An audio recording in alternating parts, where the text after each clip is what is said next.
तेज बाढ़ जा रही होती है, नदी बह रही होती है, तो मुर्दा मछलियां, कूड़ा करकट, ये वो जो अगड़म सगड़म जो होता है ना, टूटे हुए पेड़ और पत्तियां और मरे हुए जानवर सब उसमें बहते चले जाते हैं। लेकिन जो जिंदा होता है वो उसकी दिशा को काटता है, जिंदा होता है वो विपरीत जाकर दिखा रहा है, अगर इधर बह रहा है तो वो इधर को जाएगा। वो लावा नहीं, वो कूड़ा करकट नहीं होता है, वो मुर्दा नहीं होता है। तो ये जिंदा लोगों की पहचान है। बाबा साहब डॉक्टर अम्बेडकर के टाइम पे भी और शिक्षित लोग भी। एक सबसे बड़ा जो मूल मंत्र है, बाबा साहब डॉक्टर अम्बेडकर भी कहते थे कि जिस समाज की राजनीतिक जड़ों से पहले सामाजिक जड़ें मजबूत नहीं होती और सामाजिक जड़ों में धार्मिक जड़ें मजबूत नहीं होती। लोग इसको भी आधा बताते हैं, सामाजिक जड़ों में भी धार्मिक जड़ें मजबूत। अगर हमारा कितना भी बड़ा नेता बन जाएगा तो वो उनके धर्म के आगे जाकर झुकता है और वो अपमानित करके भगा देते हैं। हमारा अपना कोई धर्म नहीं है, हमारा अपना सामाजिक कोई स्थान नहीं होता जहाँ हम बैठे।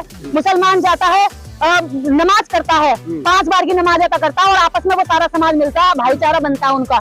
और क्रिश्चियन भी जाता है और सिख भी गुरुद्वारे में जाता है। लेकिन ये बहुजन समाज कहाँ जाता है ये बताओ? ये तो जाता है ना? नहीं जी, ये तो मंदिरों में जाता है। मंदिर उनके नहीं, लाखा के आता है वहाँ से, वो थप्पड़ मार देते हैं, बाल पकड़ते हैं, इनको भगा देते हैं। और अगर शाम को दारू पीने ये ठेकों पे चला जाता है तो इसके लिए वो कांग्रेस की तरफ चले गए। बाबा साहब डॉक्टर अम्बेडकर ने जिंदा होने का सबूत दिखाया। तो ये जो नाम देश के अंदर गिने जाते हैं ये जिंदा लोगों की पहचान है। और मुर्दा लोग केवल रोटी खाते हैं, सो जाते हैं और फिर वो अपना दिन काट करके बूढ़े होकर के इंतजार करते हैं कि हम कब मरेंगे। ऐसे लोगों का अस्तित्व नहीं होता, न ऐसे लोगों की पहचान होती है।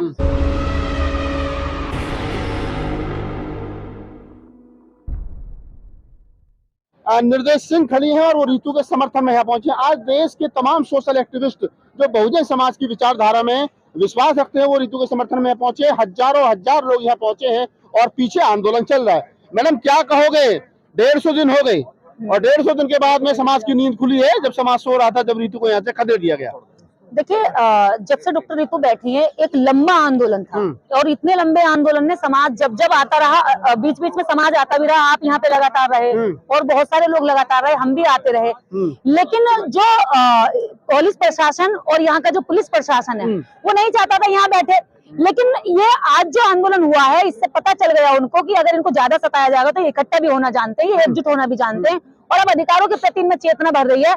उसी का परिणाम है आज के आज इतनी सारी संख्या में लोग यहाँ पर पहुंचे हैं। प्रोफेसर रितु को आज 5 महीने के आंदोलन के बाद में अंदर बुलाया गया बातचीत करने के लिए, तो लगता है समाज का दबाव काम आ रहा है। देखिए, ये समाज का ही दबाव है, अकेले व्यक्ति की कौन सुनता है यहाँ पर। आज यहाँ पर कई पार्टियों के लोग, अनेकों संगठनों के लोग यहाँ पर एकजुट हैं, तो ये दबाव बनता है उनपे कि भले ही हम संगठन किसी भी नाम से चलाएं, भले ही हम पार्टियां किसी नाम से चलाएं, लेकिन जब समाज पर मुसीबत आए तब हमें एकजुट हो जाना चाहिए। और यही सामाजिकता होती है, यही समाज में सामाजिक होने की पहचान भी है। आप कह रहे हैं सामाजिक होने की पहचान है, सवाल फिर वही निकल करके आता है कि जब सुबह को 6 बजे रितु का आंदोलन खदेड़ दिया गया और सुबह को 9 बजे उसने वीडियो बना करके समाज से अपील की कि मैं अकेलू, मेरा साथ देने के लिए आओ, वो भावुक हुई, रोई। उसके बाद में शाम को 7 बजे तक 20 आदमी इकट्ठा न हुए। आज नेताओं की भीड़ है या वास्तव में रितु के समर्थन में लोग आए? देखिए, ऐसा नहीं है, नेता 2-4 हो सकते हैं, लेकिन यहाँ पे जो सामाजिक कार्यकर्ता हैं, जो मैं किसी पार्टी की नेता नहीं हूँ, मैं किसी पार्टी की कार्यकर्ता भी नहीं हूँ, कोई पदाधिकारी भी नहीं हूँ और मेरे जैसे यहाँ पे हजारों लोग हैं, ये किसी पार्टी से नहीं है, मेरे पीछे खड़े हुए किसी पार्टी से लोग नहीं है। तो हम सब लोग किसी पार्टी के नेता नहीं है, किसी पार्टी को रिप्रेजेंट करने नहीं आए हम लोग। हम डॉक्टर रितु के प्रोटेस्ट को मजबूती देने के लिए आए हैं और वो समाज की बेटी है। समाज की बेटियों के साथ जब अत्याचार होगा तो समाज को ये खड़े होकर दिखाना चाहिए कि हमारी बेटियां तुम्हारे शोषण का शिकार नहीं होंगी, चाहे खेत हो, चाहे ऑफिस हो, चाहे दफ्तर हो, चाहे कॉलेज हो, हम उसके साथ खड़े होंगे। तो ये हमें इधर से संदेश देना चाहिए। अगर ये उनकी बेटियों के साथ हो रहा होता तो पूरे देश में ये भारत की बेटी बन गई होती। लेकिन आज ये दलित की बेटी कह करके उच्चारित करते हैं और दलित की बेटी कहकर दलित तक आंदोलन दबा के रख देते हैं।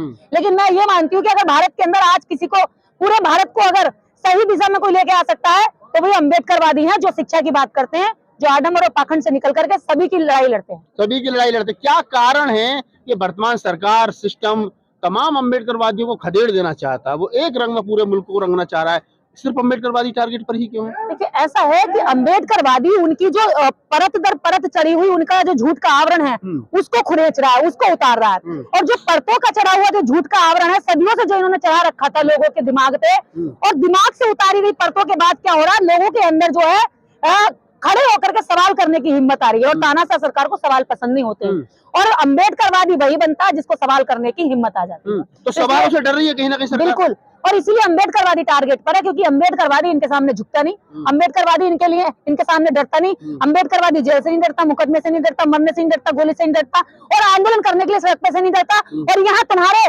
हमारे देश के अंदर जितना मीडिया जैसा भी सवाल खड़ा कर दे उन सवालों से भी नहीं डरता। तो इसलिए अम्बेडकरवादियों से सरकारें भी डर रही है और देश की मीडिया भी डर रही है। 131 सांसद, 1000 से ज्यादा दलित समाज के विधायक, क्या कारण है? राजनीतिक जो लाभ आरक्षण का जिन लोगों ने लिया वो नहीं आ रहे हैं, नहीं बोल रहे हैं। अच्छा, हमारे देश में जो है बंधुआ मजदूरी हुआ करती थी, विश्व में और भी जगहों पर रही है बंधुआ मजदूरी। तो अब वो बंधुआ मजदूरी आम नागरिकों की तो खत्म हो गई है, वो बंधुआ मजदूरी अब MP MLO में ट्रांसफर हो गई है। तो अब वो एक एक आदमी को बंधुआ मजदूर नहीं बनाते, हरीश जी को बनाएंगे, मुझे बनाएंगे या इन्हें बनाएंगे। अब हम इतने सारों को बंधुआ मजदूर नहीं बनाते। अब वो राजनीतिक आरक्षण के तहत हमारे जो MP MLA है वो 5 लाख का रिप्रेजेंटेटिव होता है, तो एक को बना दे तो 5 लाख ऑटोमेटिकली बंधुआ मजदूर हो गए। तो अब पार्टियों के अंदर जो MP MLA है वो बंधुआ मजदूरी कर रहे हैं, और अपनी बंधुआ मजदूर कभी सवाल नहीं करता, बंधुआ मजदूर कभी दर्द में उफ आ नहीं करता, वो कभी अपने लोगों की बात नहीं करता। बंधुआ तो बंधुआ होता, भेड़ जैसे भेड़ होती है, एक भेड़ सारी भेड़ों को समझा दे रहे हैं कि देख तू हिस्सा लेगा, तेरी कटने की बारी नहीं आएगी, इसको काटेंगे और तेरा इससे कोई लेना देना, तेरी बिरादरी अलग है और तू तो बहुत ऊंचा हो गया, अब तेरी बारी नहीं आएगी। ये ऐसी सोच के हर भेड़ रोज रात को सो जाती है और हर भेड़ बाड़े में से एक भेड़ काट ली जाती है। तो इस समाज का वही हाल है। MP MLA आज आजाद नेता नहीं रहे, वो जो है बंधुआ मजदूर है अपनी अपनी पार्टियों के। ये हमारे लोग, कुछ लोग, राजनीतिक लोग ये कह रहे हैं कि रितु को तो नौकरी मिल रही थी, ये राजनीति कर रही है। तो मतलब क्या राजनीति करना उतना गुनाह है? अगर रितु राजनीति करी तो गलत कर रही है? देखिए, उनके समाज की लड़कियां साधु संत नशा गांजा फूक कर भी नेता बन सकती हैं, तो हमारे समाज की पढ़ी लिखी लड़कियां नेता नहीं बन सकती क्या? क्या नेता बनने का उनको कॉपीराइट है? क्या नेता निर्देश नहीं बन सकती? रितु नहीं बन सकती, या राहुल नागपाल नहीं बन सकते, हरीश जी क्यों नहीं बन सकते भाई? क्यों? क्या इस देश के हम वोटर नहीं है? जो वोटर है वो नेता ही बन सकता है, इसमें कौन सी अपराध है भाई? और ये अधिकार है, शिक्षित पढ़े लिखे नेता आने चाहिए, ताकि हमारे अंदर जो हमारे देश में जो बंधुआ मजदूरों की जो भीड़ इकट्ठी हो गई है, 131 सांसद और MP MLA जो अलग अलग स्टेट से आते हैं चुनकर, कम से कम ऐसे लोग जाएंगे तो इन गूंगों को बताएंगे तो सिर्फ बोला ऐसे जाता है। आप कह रहे हैं कि बोला ऐसे जाता है। आप अगर दिल्ली के यूनिवर्सिटी के कैंपस की बात की जाए तो लगभग 3000 प्रोफेसर हैं। SC ST के रतनलाल सर ने मुझे बताया लगभग 3000 प्रोफेसर हैं।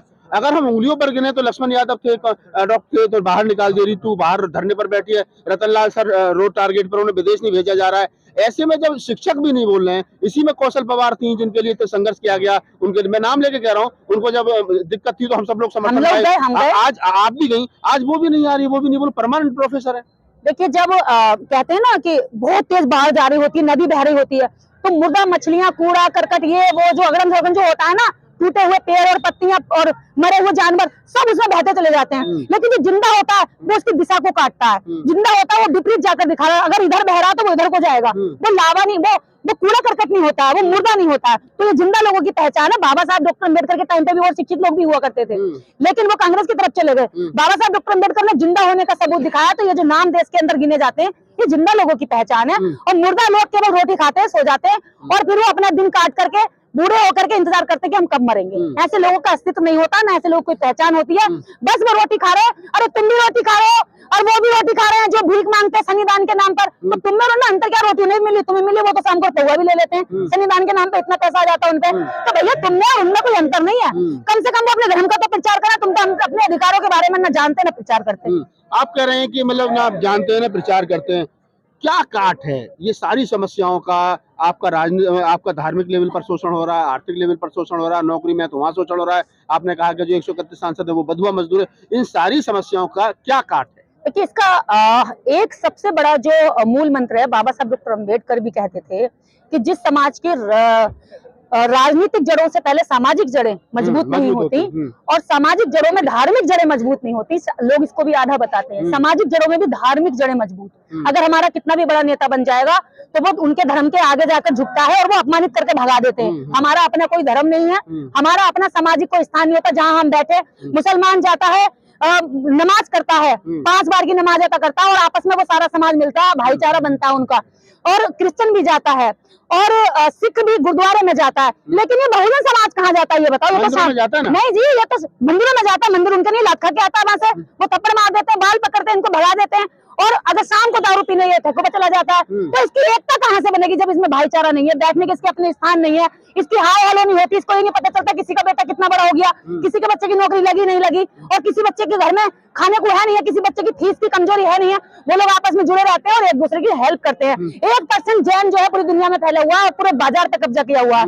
यही कारण है कि उसके अपने ठिकाने हैं, वो बैठता है, वो बातें करता है, किसी बच्चे पर कमजोर है उसकी फीस भरते हैं सारे इकट्ठे होकर, किसी की बेटी की शादी करनी है तो उसकी शादी करते हैं। हमारे लोगों में ऐसी कोई भावना नहीं है। समस्याओं का समाधान क्या है? समस्या का समाधान यही है कि देश के अंदर जितने भी लोग जो राजनीति करना चाहते हैं, अगर वास्तव में चाहते हैं कि वो समाज के लिए देश के अंदर अम्बेडकर राइट मूवमेंट की राजनीति करें, तो जितने भी अम्बेडकर राइट विचारधारा के लोग हैं, सारे जो बहुजन लीडर हैं, उन्हें एक मंच पे आना चाहिए, एक मंच पे आना चाहिए और सरकार बनानी चाहिए। और सरकार तभी बनेगी जब तभी अम्बेडकरवादियों की सरकार बनेगी। और ये बैठ के पैक्ट कर लेना, कम से कम 29 राज्य हैं भारत में, किसी एक को प्रधानमंत्री चुन ले और बाकी आप मुख्यमंत्री के राज्य ले लो। भाई जब सरकार बनती है तो एक ही पद थोड़ी होता है मुख्यमंत्री का और प्रधानमंत्री का, भाई शिक्षा मंत्री भी होता है, जो पढ़े लिखे लोग हैं वो शिक्षा विभाग को संभाले, जो और इंजीनियर से वो सड़कों को संभाले, इतने सारे विभाग होते हैं, उन विभागों को बांट लो। बहुत सारे योग्य समाज में लोग हैं, लेकिन ये क्या करते हैं, इनको सबको वही एक ठिकाने वाली कुर्सी चाहिए, चाहे इधर उधर से वो गिराने के लिए वहां पे 10 मिनट बाद उन्हें धक्का देके गिरा दिया जाए। तो पहले हमारे समाज के लीडरों को